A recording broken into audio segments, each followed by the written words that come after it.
Hi friends, எப்போ AI technology வந்ததோ அதை வச்சு நிறைய ஃபோட்டோஸ் எடிட் பண்ணுறாங்க. அதில் நல்ல ஃபோட்டோஸும் இருக்குது, கெட்ட ஃபோட்டோஸும் வருது. பட் நல்ல ஃபோட்டோஸ் வச்சு நிறைய மீம் மெட்டீரியலாக யூஸ் பண்ணிட்டு இருக்காங்க. அதில் வந்த தரமான ஃபோட்டோஸ்க்கு வந்த கமெண்ட்ஸ் தான் இந்த வீடியோவில் பார்க்க போகிறோம். அப்படி என்ன ஃபோட்டோன்னு பார்த்தீங்கன்னா, இதுதான் எந்திரன் திரைப்படத்தை ரஞ்சித் எடுத்திருந்தால் அப்படின்னு கேப்ஷன் போட்டு ரஜினி அவர்கள் ப்ளூ சட்டை போட்டிருக்காரு. அண்ட் அவருக்கு ஆப்போசிட்ல ஒரு ரோபோ இருக்கு. அண்ட் பேக்ரவுண்ட்ல ஒரு போட்டோ இருக்கு. இதை வச்சு இந்த படத்தை பா ரஞ்சித் எடுத்திருந்தால் எப்படி இருந்திருக்கும் அப்படின்னு கேட்டிருக்காங்க. அதுக்கு வந்த ஹைலைட்ஸான கமெண்ட்டை பார்த்தீங்கன்னா, சனாவை நாடக காதல் செய்த சிட்டியை கொன்று போட்டிருப்பார் கவுண்டம்பாளையம் ரஞ்சித். கவுண்டம்பாளையம் ரஞ்சித் இதுல இழுத்து விட்டுட்டானோ. அட பாவிகளா, ரோபோவுக்கு காதல் வந்ததே அந்த படத்துல ஒரு புது முயற்சி. ஆனா அது ஒரு நாடக காதல் அப்படின்னு இப்படி ஒரு கற்பனையான கதையை கிளப்பி விட்டுருக்கானோ. சரி, ஓகே, நெக்ஸ்ட் மீம் போலாம். மாரி செல்வராஜ் எடுத்திருந்தா 2 பேருக்கும் சேர் கிடைச்சிருக்கும்.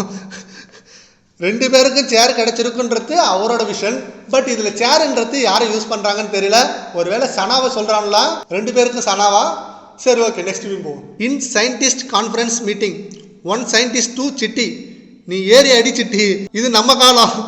கபிலா ஏறி அடி கபிலா. வேற லெவல் மீம் இது. கண்டிப்பா எப்படிதான் இது யோசிக்கிறானு தெரியல. சிட்டியை பயங்கரமா மோட்டிவேட் பண்றானோ. சரி, ஓகே, நெக்ஸ்ட் மீம் போலாம். சனா, நீ வேற ஜாதி, நான் வேற ஜாதி. ஆமா, நீ மனுஷ ஜாதி, நான் எந்திர ஜாதி. எப்படா இதெல்லாம் யோசிச்சிங்க? ஐயோ. Next meme.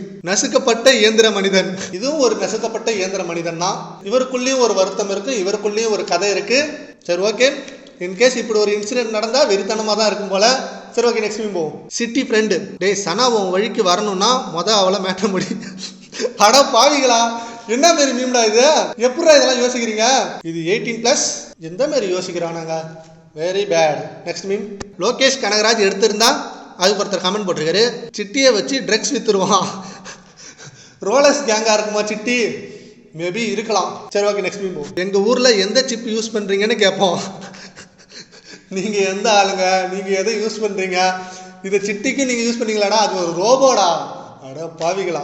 சரி, ஓகே, நெக்ஸ்ட் மீம் போவோம். இதுவே மோகன்ஜி எடுத்திருந்தா வசீகரனோட காதலிக்க ஆரம்பிச்சு சிட்டியே இது நாடக காதல் சிட்டின்னு காமிச்சிருப்பான். போற போகலன்னு மோகன்ஜிக்கு ஒரு குத்து. ஏண்டா, ஒரு விஷயம்ல ஒரு படம் எடுக்கிறாங்க, அதே அவங்கள மாறிடுவாங்களா? சரி, ஓகே, நெக்ஸ்ட் மீம் போவோம். இதே படத்தை முத்தையா எடுத்திருந்தா என்ன படமா இருக்கும்? என்ன படமா இருக்கும்? காதர் பாஷா என்கிற ரோபோட்டா இருக்குமா, இல்ல குட்டி புலி ரோபோட்டா இருக்குமா? முத்தையா எடுத்தா என்ன டைட்டிலா இருக்கும்? அதை நம்ம கமெண்ட் பாக்ஸ்ல சொல்லிடுங்க. நெக்ஸ்ட் மீம் போவோம். வெற்றிமாறன் எடுத்திருந்தா என்ன சொல்லியிருப்பாரு? உன்கிட்ட சிப்பு இருந்தா புடுங்கிப்பாங்க, அதனால என்ன செய்யற, படிப்பை மட்டும் விட்டுறாத, படிப்பு இருந்தா நம்ம வாழ்ந்துக்கலாம்னு சொல்லியிருப்பாரு. ஆனா ரோபோ ஆல்ரெடி எல்லாத்தையும் கத்துட்டு தான் இருந்திருக்கும். சரி, ஓகே ஃப்ரெண்ட்ஸ், இப்படி ஒரு நிகழ்வு நடந்தா உங்க ஒப்பீனியன் என்னன்றதை நம்ம கமெண்ட் பாக்ஸ்ல கமெண்ட் பண்ணுங்க. அண்ட் இது ஒரு ஜஸ்ட் ஃபன்னுக்கான மீம் தான், இதை யாரும் பெருசா எடுத்துக்க வேணான்ட்டு அந்த மீம் கிரியேட்டரும் மென்ஷன் பண்ணியிருக்காரு. Thank you friends.